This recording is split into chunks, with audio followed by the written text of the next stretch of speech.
going. All right, let me pop this up so I can see what people are typing in. Y'all getting mad at me or something? I don't know. Me? View channel. Yeah, as bit. It's a bit, not as bit. All right, there we go. I'm there. I got it.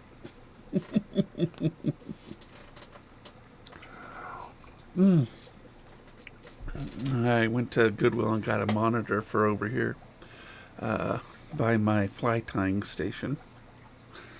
If I can get this to show. There it is. There's my fly tying station with the monitor right next to it. So I don't have to look over here all the time. So, yeah, $25. I'm a little shocked that I haven't sold these high-end spin casters. A little shocked on Facebook Marketplace. They're really good. Guys, I don't understand. Grab these. I am shocked. I mean, and here's a $100 reel. I put it on Marketplace for $60. Yeah, I had a guy offer me for all three of them $100. That ain't gonna fly. That will not fly. I'd rather give them away to people than sell them for $35 each. Now, I'm not real crazy about selling this because I'm thinking I'm keeping it. Really like this reel for ice fishing. This is a underspin ultralight with the release right there. This is a perfect little ice fishing reel. Really nice, actually. Thinking about keeping that one. I will not be disappointed if that doesn't sell. That's only a $40 reel. The Zepco Bullet. It's a $140 reel. This Zepco Bullet 30. This is as high end as you get, and it's the only spin caster I've ever seen you can change sides on the wind. Billet aluminum. This is about as nice as it gets. This is probably the nicest by a company that is invented it. The nicest spin cast reel you could possibly get. $140 reel. I have it on Marketplace for $75 each. I have two of them in the box. In the box. I don't get it. I don't get it at all. The spin caster is one of those reels you forgot about. And they're so good. A touch of a button, this thing casts a mile.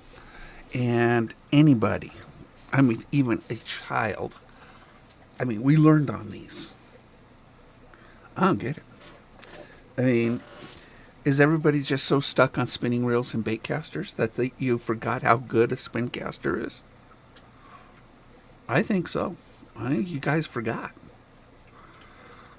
I think once you start fishing with this, you're stuck. You're thinking, I should put this on all my casting rods. I do love the Proficiency's Star Drag right there. Zepco's got it traditionally on top. But I love having Star Drag by my fingers right here. Awesome. Hey, Robert.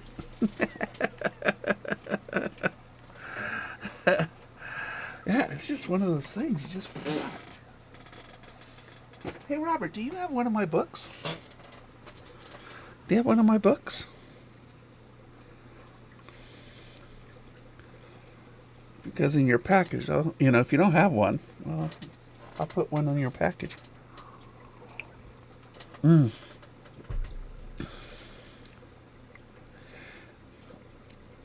Yeah, well, That's another name for it. They're called spin casters, so. But yeah, they're really simple, very fun to use. Really fun to use. I mean, anybody can use it. And they cast far. That's a beautiful thing. They're a light, a light fishing, so you're going to put this on a medium light or a light rod. Maybe that's why people don't fish with them a whole lot, because, they might use medium heavy rods. You're not going to put heavy line on this. You're going to use 10 pound or less. But that's typically how I fish anyway. Love that. Those are really nice.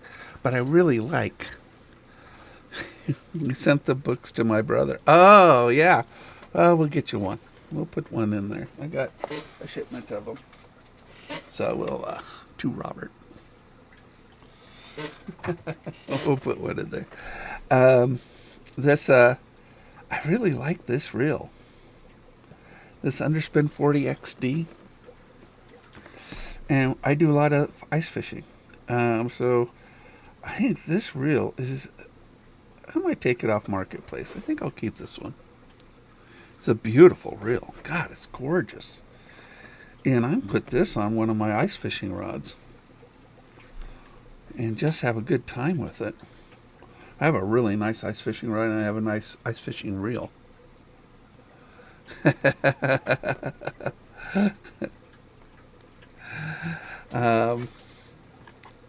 Yeah, it's a 4-to-1 ratio, which is fast for an ice fishing reel.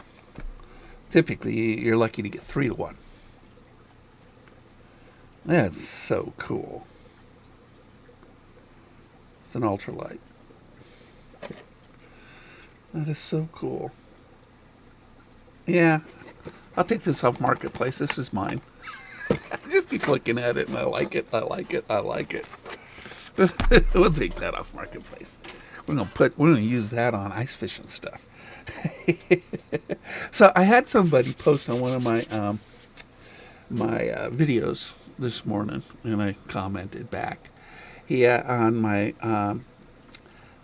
spinner. I was demonstrating that little tool, and he goes, "Well, this is useless." He goes, "Your camera is. I can't see what you're doing.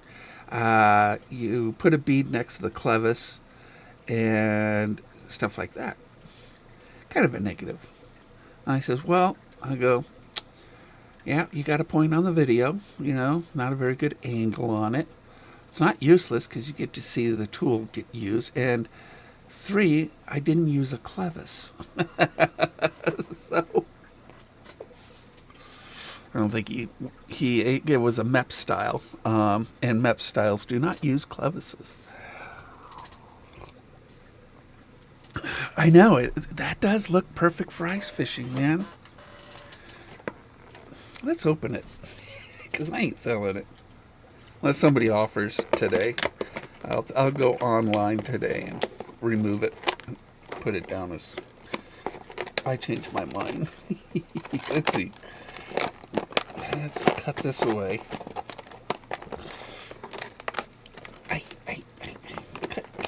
Cut. They sell this at the local sporting goods store, this one.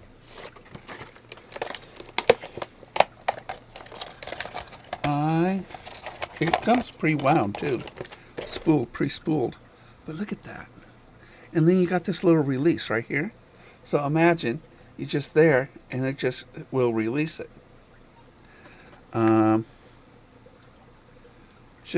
don't know what this is. It's an underspin. So if you cast it, you're just going to pull this up, and it'll cast it. There it is. And then do that. I totally think this would be a great ice fishing reel.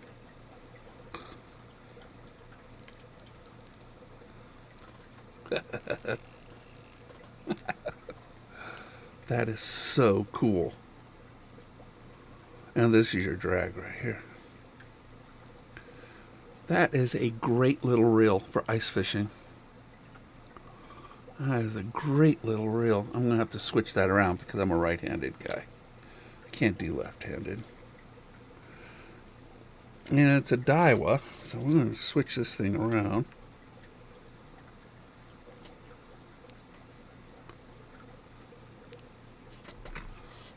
No, that's a...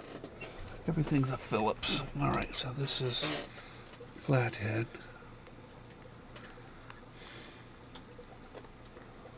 I'll take this thing off.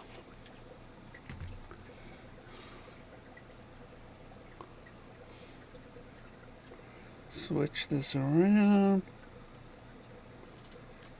Because that's what I like.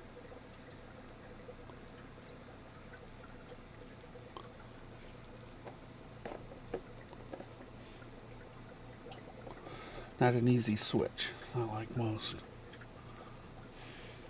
That's all right. It's worth it because you only do it once.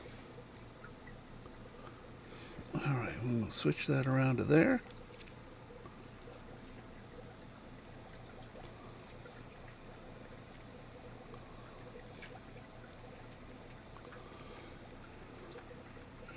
Put the cover on the other side. And I am set up for my right-handed fishing. Because that's what I do. I'm right-handed.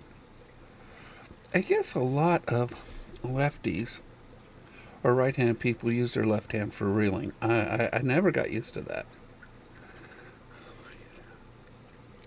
Well, you know what? I was going to put it on Facebook Live first, or Facebook Marketplace first, and then put it on Whatnot. But I like this reel. So...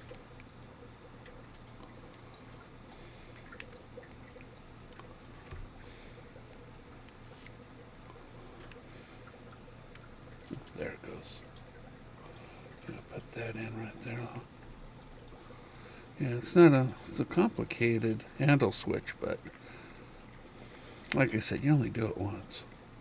So like you're going to do it all the time. So there you go. And now I've got my reel. I really like this. Yeah, we'll put it on Whatnot.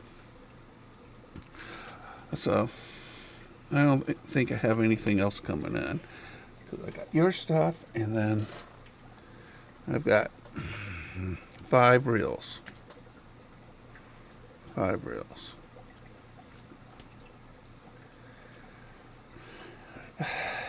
Yeah, $100 for 3 is just stupid. And I really like this one. I wasn't sure. I mean, I didn't pay that much for this thing. I think I paid $15 for this reel, plus shipping. Probably 10, so $25 for a $40 reel. So at best, I could break even on it. $25.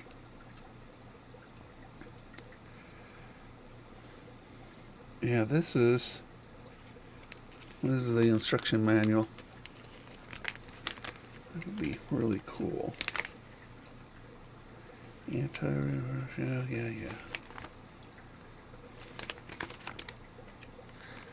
Yeah, they give you a lot of instructions. How to adjust the drag. Yeah. You got a sort of the breakaway on it, showing all the parts. The breakaway. Exploded view. Doesn't tell you what the drag is, though. You know, what is the drag? More than like is like a 5-pound drag on something like this. And, you know, that's kind of what my Shimano Aldebaran is. It's a 5-pound drag.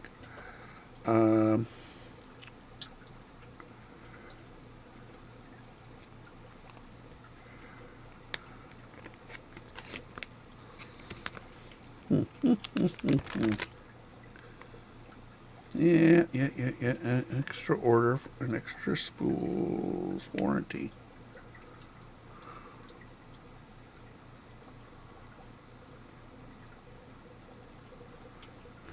Huh. Yeah, it doesn't tell you. My guess is 5 pounds. That's my guess. But it's a beautiful reel. Look at that thing. It's just a gorgeous, gorgeous, gorgeous reel.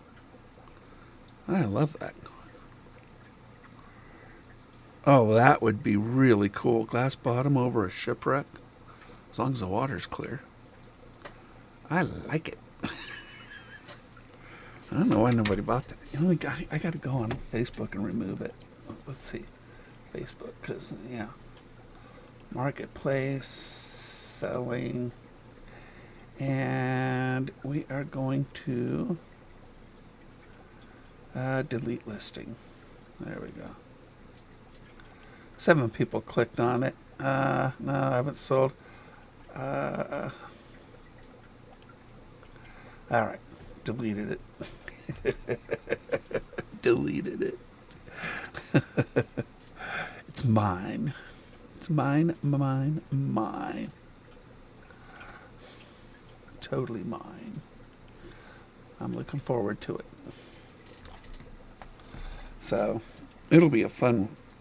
Oh, I do have something else coming in, don't I? Oh, let me see. I do have something else. Oh, you know what it is? It's a. I've got.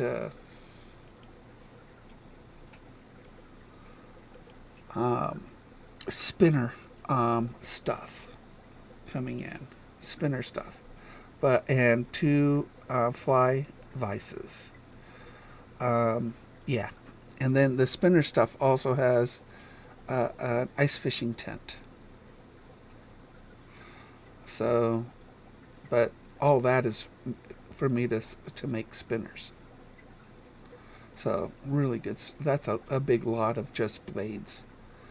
So, that's good. And then I've got these 2 fly fishing vices coming in. So, one of them is a vintage one. It's really nice. So, we'll see, that one, sell it for $25. And then the ice fishing tent, probably sell that for $45, $50. And the rest of it is really parts for me to make more baits. But everything else has come in. So I'll get that stuff this week. I'll get this stuff this week. Who's this company? Twin Tier Auctions. We'll have to call them up and get a tracking number on it. So, all right, take care, buddy.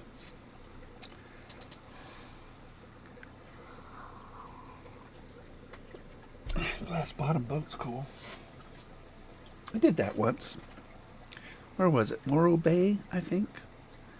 But, oh, no. I think it was Santa Catalina Island. I think we did the glass. Well, we did both. We did glass bottom in both those places. So, Santa Catalina's got clear waters. I mean, that's the amazing thing about California is that Californians never been to the islands. 99% of them never been to the islands, and California has the most beautiful islands off their coast, called the Channel Islands, among other groups of islands. And the water out at the Channel Islands, which is where I used to live, just on the other, you'd see the Channel Islands from where I lived. People don't go out there. And it's about 20 miles.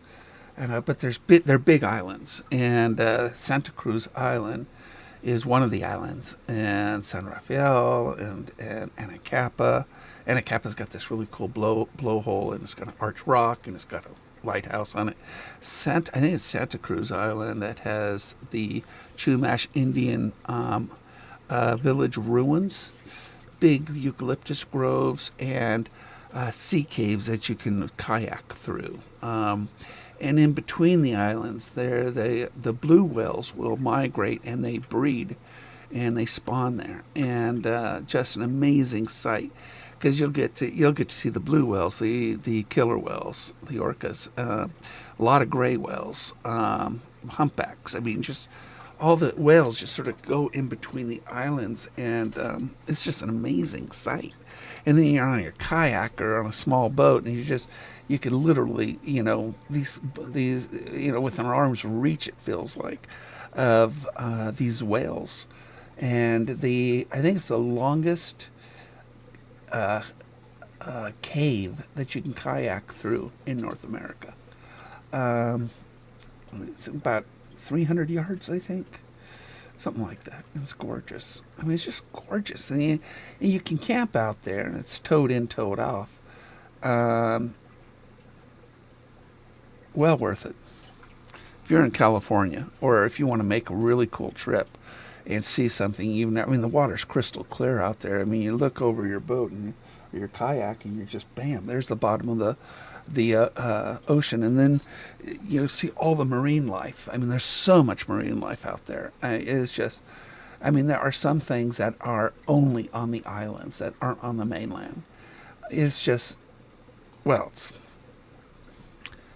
I mean, I went out there, but most Californians never go out there. They think of the Channel Islands as Santa Catalina, which is the southernmost island off the coast of Los Angeles, and it's highly developed. It's fairly well developed. It's got a big vacation cruise ship stop there, and the cool thing about Santa Catalina is that they used to film westerns on that island, and they brought buffalo onto the island, and there are buffalo that they left on the island, and they bred, and now the buffalo roam on the island. Also, the Wrigley Mansion, Wrigley Gum. The Wrigley Mansion is out there. The casino, which is that big round building, and you do parasailing. I mean, it's a vacation spot for cruise ships, But that's really not the Channel Islands effect. You really want that historic, the primitive feel of islands. And out on the Channel Islands in California, you really don't get it at Santa Catalina. So I would suggest camping, doing a tour and with some kayaks, and there's a company called Island Hoppers, and I think that's the name of it. It's either I got that from Magnum PI, I'm not sure.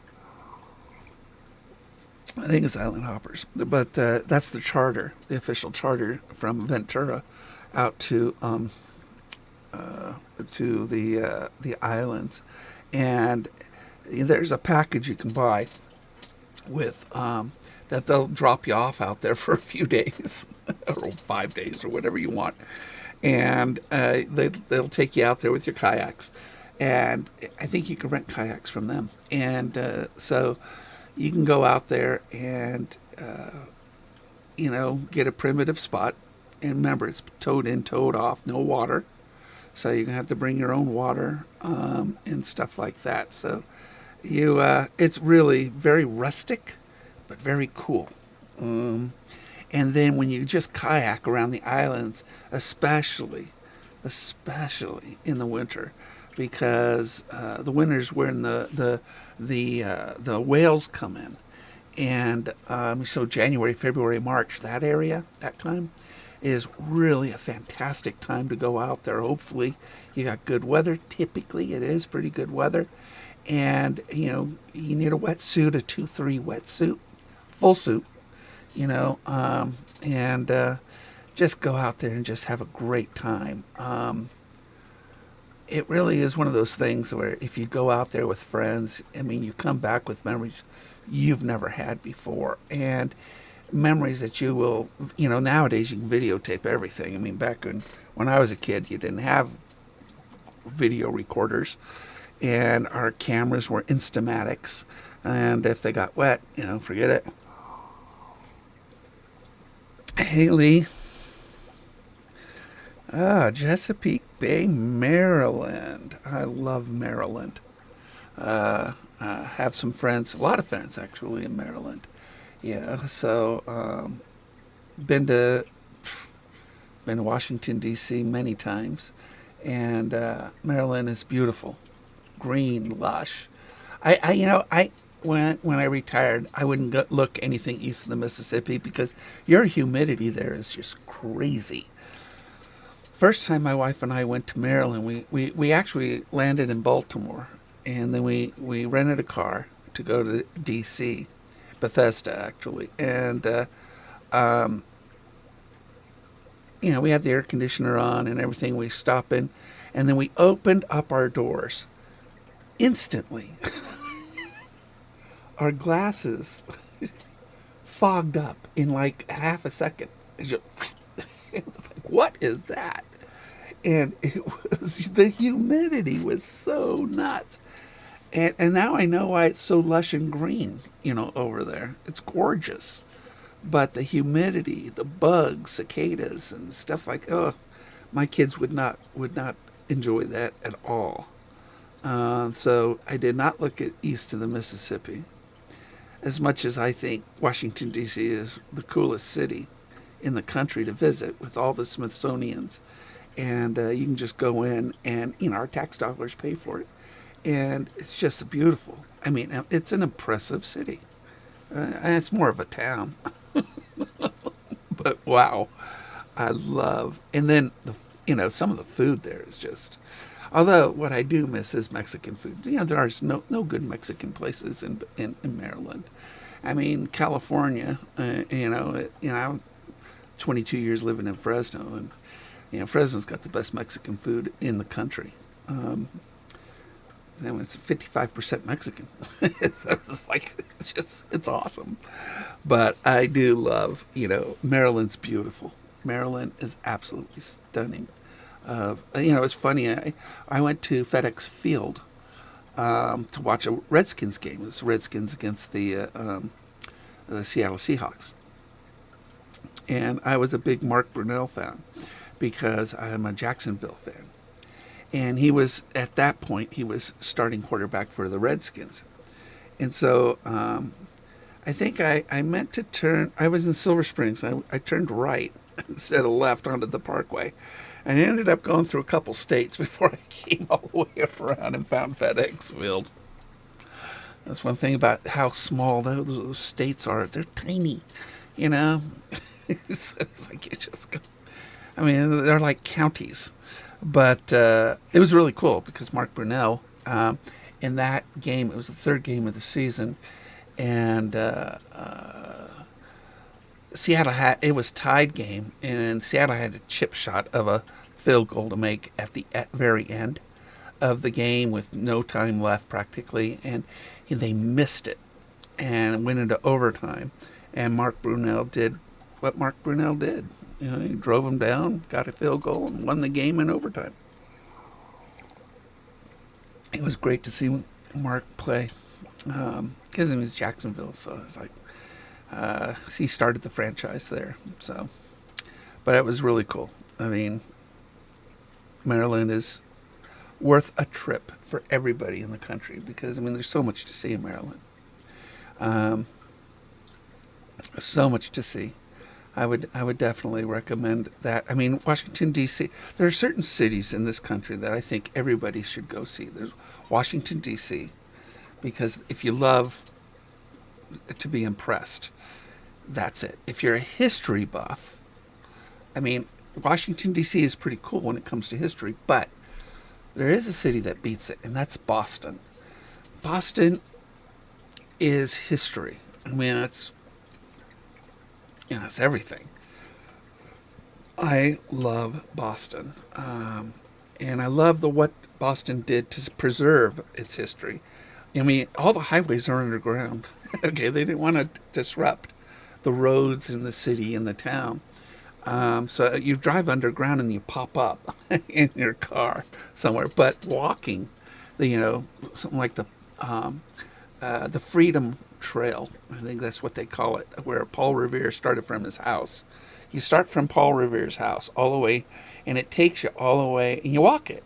It's marked on the road, and you walk it all the way down to the harbor.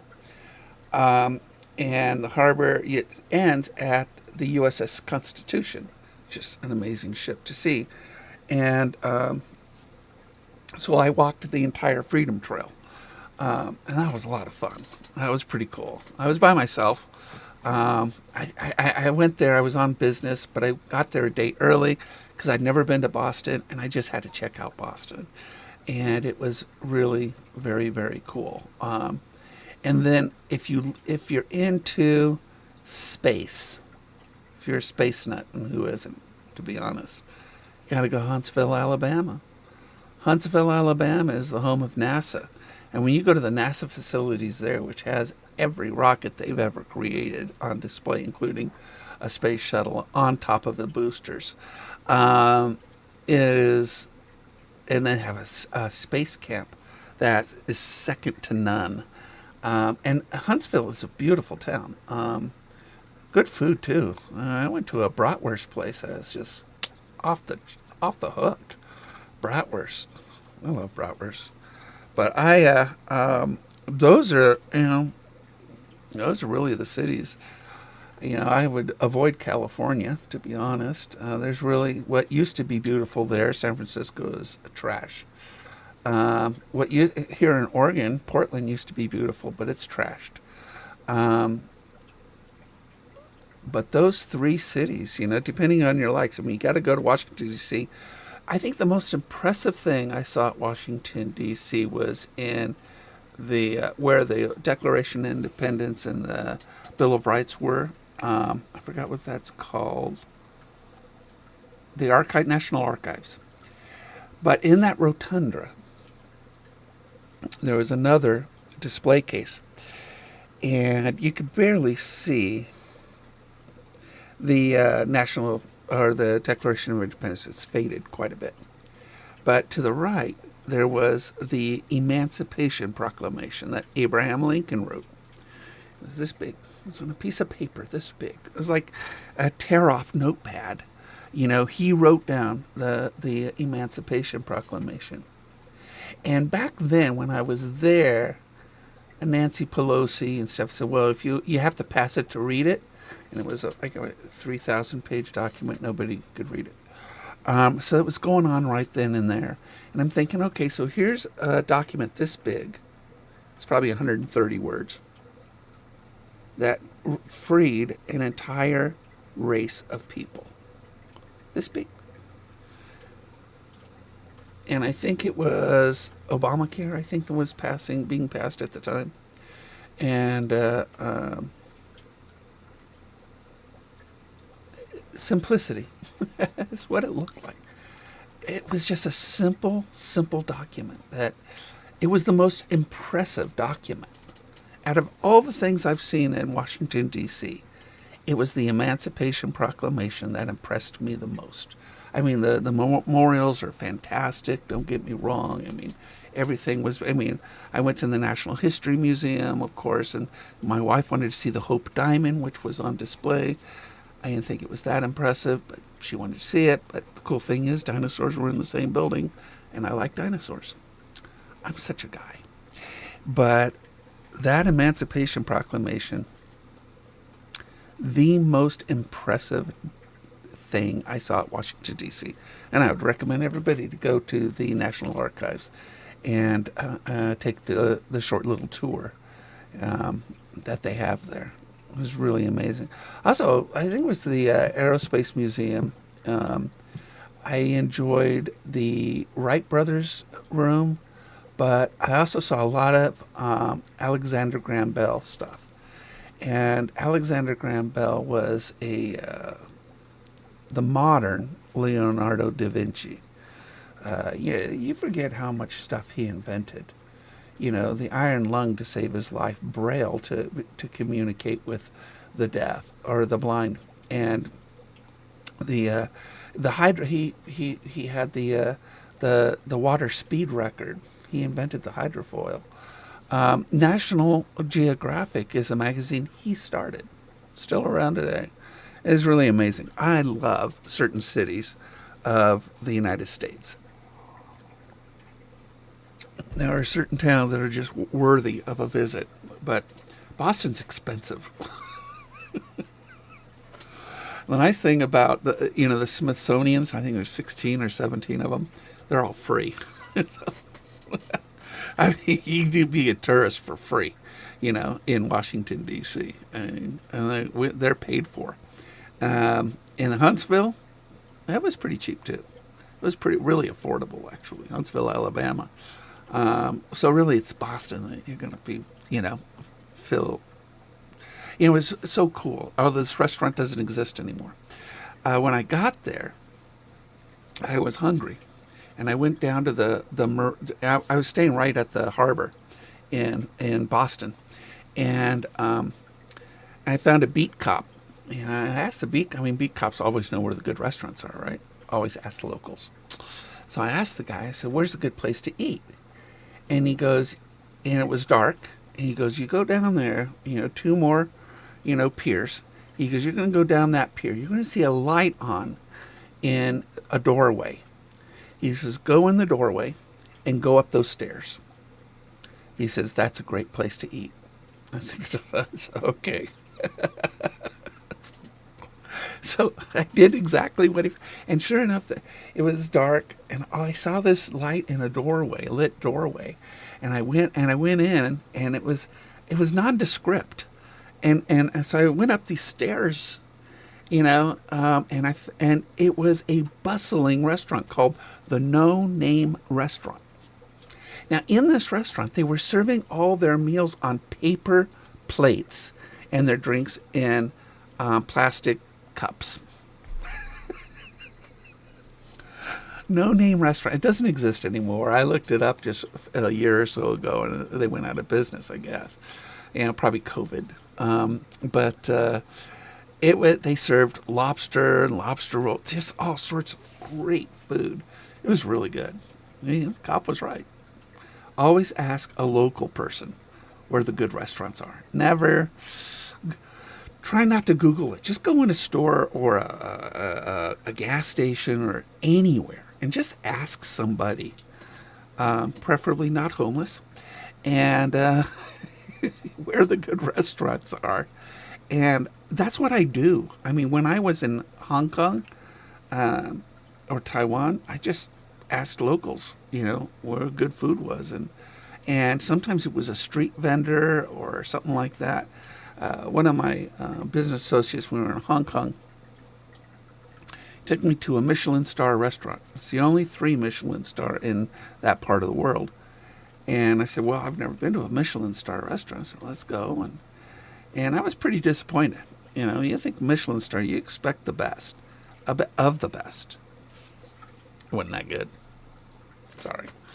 So we stick with the locals. Street food is the best, though. Oh, when you're in Asia, you just buy street food. It's the best. There is one, I forgot where it is. I think it's Thailand. There is a street vendor, and she actually got a Michelin star. Street food. It's what you do. So, is it Thailand or Philippines? Oh, it's one of those. I can't remember where she is. But what a fun place. I love going to night markets. The best in Asia. The best. You just got it. Let me see. Let's see if I can put a picture up. I gotta find it though. I think it's in pictures, but I'm gonna have to scroll way down and find some Taiwan pictures. Maybe not. They're too hard to find, I think.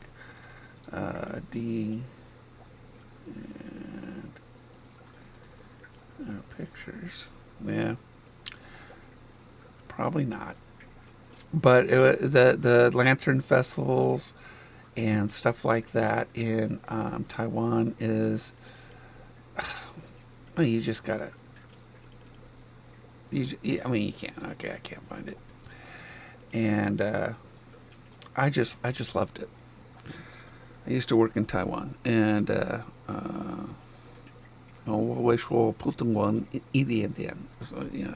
means I can speak a little Chinese, Mandarin. A little bit. My daughter's kept up her Chinese. She's fluent in Chinese, my daughter, my oldest daughter. So, really good. I'm just rambling, aren't I? I'm just rambling. Oh, I'm going to send one of these with to Robert, by the way. And so if you want one of my books, you can just email me. All right. It debuted as #1 on Amazon. And it teaches you the basics of fishing, how to purchase a fishing rod. That's real important. Really important. Now, and then the basics on fishing, freshwater fishing. I've gotten into flies. Really fun. You know, I put a video out just recently about why I like tying flies. And fly tying is sculpturing with organic material. And I love that about it. Literally, you're creating something from pieces of other things that are organic. And then once you tie a fly, you have to think about what it looks like wet. And because the fly is going to change its looks when it becomes wet. And so it's like a sculpture that metamorphoses into something totally different. It's actually kind of cool when you think about it. So I'm enjoying. I got my fly tying station right there. I've just got a monitor over there so I can see, what people are seeing, So let's see. Yeah, look, that's the camera over there. It's just see my green screen, but yeah, that's me. So it's the camera over there. I know. I made a kind of a crazy studio down here in the basement. My daughter asked me yesterday if I was going to finish the basement. I said, well, I built this. It's not necessarily the code, but it's my room. And, it's not like I'm ever going to sell this house. There's a 2% loan on this house. Trump years. And, but yeah, I think I'm going to, I need to, treat the pavement down here, the concrete, and then do a finish on it.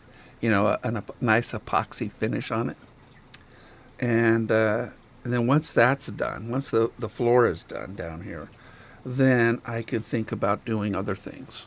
So, but an epoxy floor is expensive. It's just not cheap. Nothing's cheap anymore. You've seen those epoxy floors for, let me see how much these things are. Epoxy floor coating. Yeah, coating's made in the USA. I love USA stuff.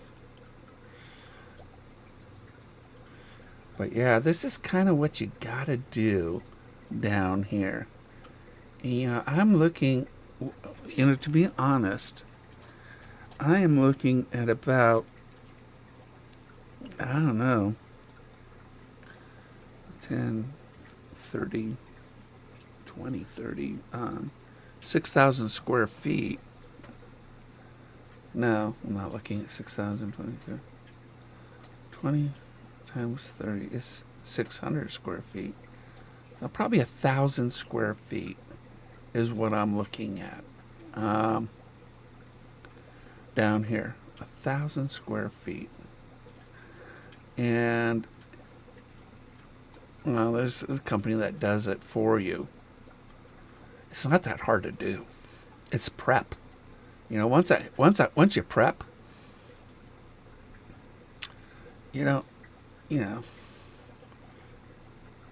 really don't need much. You coat it. That's the name of the thing. Products. You coat it. You coat prime. You coat. and do 1,000 square feet down here.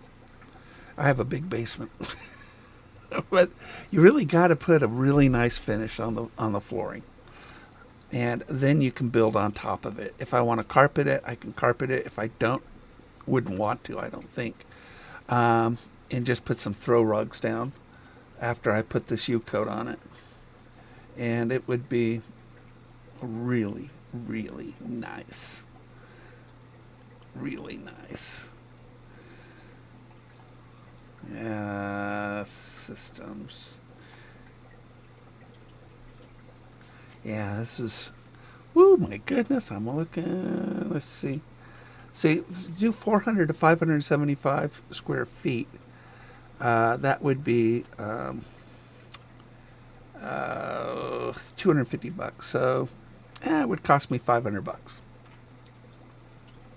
Is what that would cost me. Oh, wait a minute. No, that's just the base. And then your top coat is $240. So it would cost me $1,000 to coat, to put a finish on the basement floor. That's not too bad. That's not too bad. Maybe a nice winter project. Yeah, I got a lot of winter projects. But to fin, it would look really good. The entire basement with that beautiful shine, floor, and probably have to bring a grinder, and try to get a good finish on that the concrete, because it's pretty rough.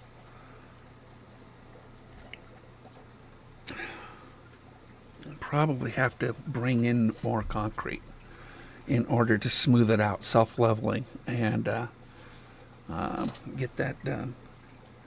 That's a job. That would be a job. But a fun job when it's done. Yeah, I could do it. Concrete's easy. Concrete's really, nowadays it's self-leveling. Although, it's not like my basement's level. That's not what it means by self-leveling. I mean, it's not going to come out perfect. I mean, my basement floor is, it's not going to be really good. It's a basement. It's a basement. I'm just wondering, if I hired something, they would charge me like $5,000 to do it. The floor, I'm sure of it. They would charge me $5,000 to do the floor down here. That's what I think. Yeah, I think that's what I would charge. I charge $5,000. $1,500 in materials.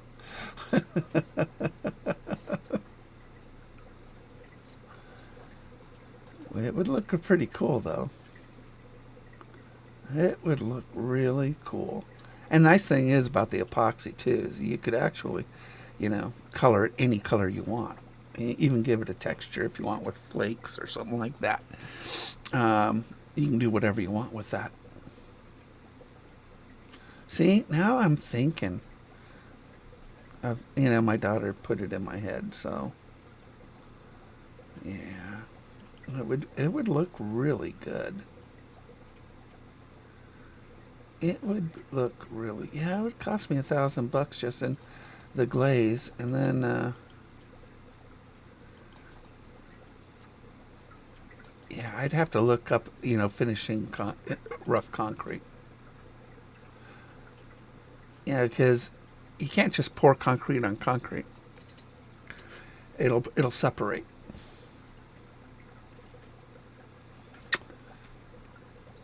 I mean, I'm kind of smart, but I'm old, and some of this stuff I haven't done in 40, 50 years, and things have changed. Things have changed. Home Depot has high gloss 2-part epoxy interior low. Okay, that's garage stuff. $175, and it'll do 250 square feet. So still $1,000. Well, $500. get 4 of those.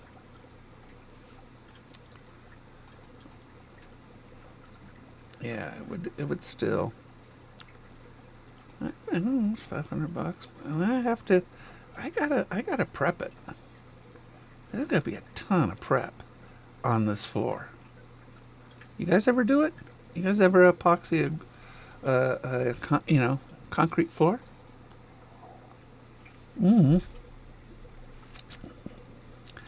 Can't be too hard. It's just, it's a very rough. I mean, it is a basement of a 110-year-old home. I'd have to smooth it out because there's a lot of divots in this floor.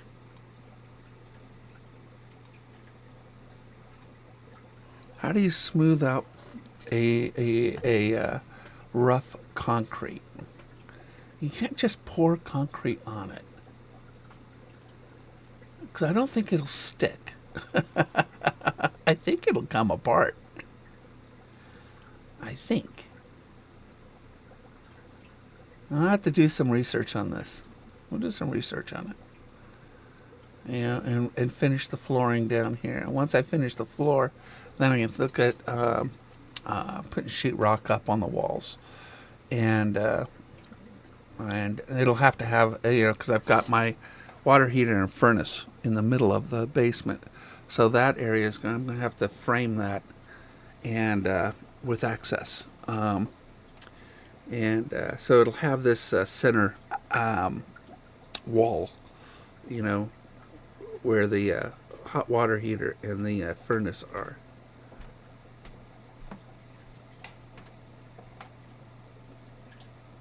Yeah, and then I'll have to put insulation up in here and sheetrock up there for the ceiling. And I'm just making a wide open room, to be honest. This room cost me about $1,000 to do. To do the rest of the basement, if I did it myself, it would cost me a lot of sheetrock. And then I have to frame that. Really, the ceiling's going to be a pain in the butt. Whenever you work over your head, it's always a pain in the butt. Yeah, that would, my guess is my basement would cost me, if I did it all, maybe with some help from my son, not likely. Trying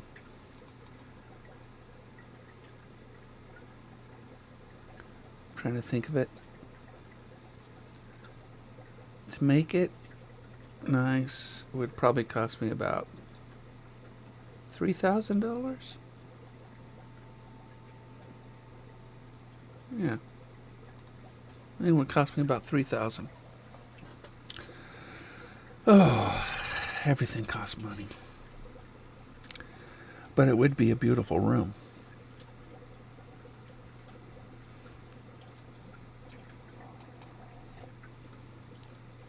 Like I said, I'm never going to sell this house. Not with a 2% mortgage. Never going to sell this house. Yeah, it would probably cost me about that. Just the sheetrock. And I could put it right against the side of the house. It's really building the wall there, and then building that center area. And then the flooring. Insulation. Sheetrock. That's a lot of sheetrock. Tons of sheetrock. Huh. Sheetrock ain't cheap. Then you gotta tape it and paint it.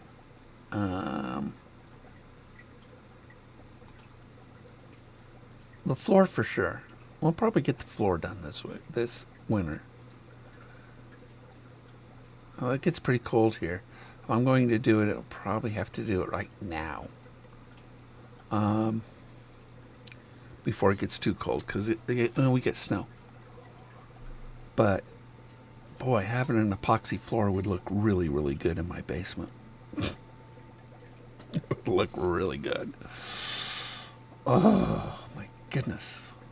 Yeah, that would be great. I know it. I'm thinking. All right. But yeah, guys, if you want one of those reels, all right, email me and tell me how much you want to pay for this. It's Proficiency Sniper. Really nice reels. For the Zebco Bullet 30. Really nice reels. I decided to keep the other one. I decided to keep... Where is it? Here it is. I'm going to keep this one. It's a great fly fishing reel. This is going to be a really good fly fishing reel. I mean, I love the fact it's got this trigger here. And it just will release my line. It's just really, really nice. Oh yeah, that's going to be...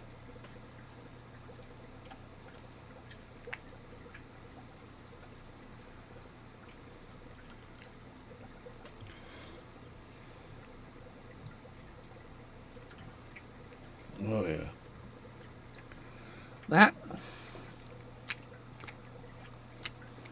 That's going to be fantastic. It's going to be good. Fly fishing. 8 o'clock. My wife's already gone to work, I think. Oh no, she doesn't work today. So, all right. Well, I think I'll let you guys go. Nice little morning chat. Yeah, I've got stuff. Look for more fly fishing stuff. And I am looking for a part-time job at a sporting goods store. Really trying to talk that guy into it.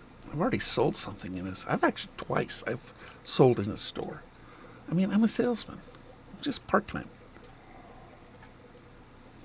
He needs a fishing guy. He's got all these hunters. All these hunters over there. You know, teach me hunting, you know, guns and ammo. Okay. I can learn guns and ammo. I've never shot a gun. But he doesn't have any... He has one guy that works there that does fishing. That's it. So he needs a fishing guy. I was in there the other day at Sportsman's Warehouse, and these people were looking at rods, and there was nobody helping them. So I went over and I says, "Can I be of any assistance?" And I sold them a rod, a reel, line. So I was like, "See somebody need help? Go help." And I felt so good. It's been so long since I actually closed a deal, and it's not like selling something online. When you're face to face and you're helping somebody, you're having fun with them, and you know, I always taught my salespeople, make a friend, then make the sell. Don't try to make the sell without making a friend first. And that's really how you sell well. And it was fun. It was a lot of fun. So, yeah, we'll see. We'll see. I would hire me. Totally. And that's just because I like me. It's because it's hard to find somebody who's honest, hardworking, and punctual. But I have 40 years of experience of selling. 40 plus. A lot. Yeah. Probably close to 50. 50 years. Got a half a century of experience, practically. I mean, I had to sell subscriptions to the newspaper as a paper boy. Right? And my little book, you know. Yeah, we had paper routes when I was a kid. Oh, and I mowed lawns. So I had to talk people into... And I had the scientific way. I measured the grass. I was such a kid. Lemonade stands. Whatever. Pop bottle collection. Whatever. Anything to make a dime. All right, guys. We'll let you go. Looks like everybody's gone anyway. Take care.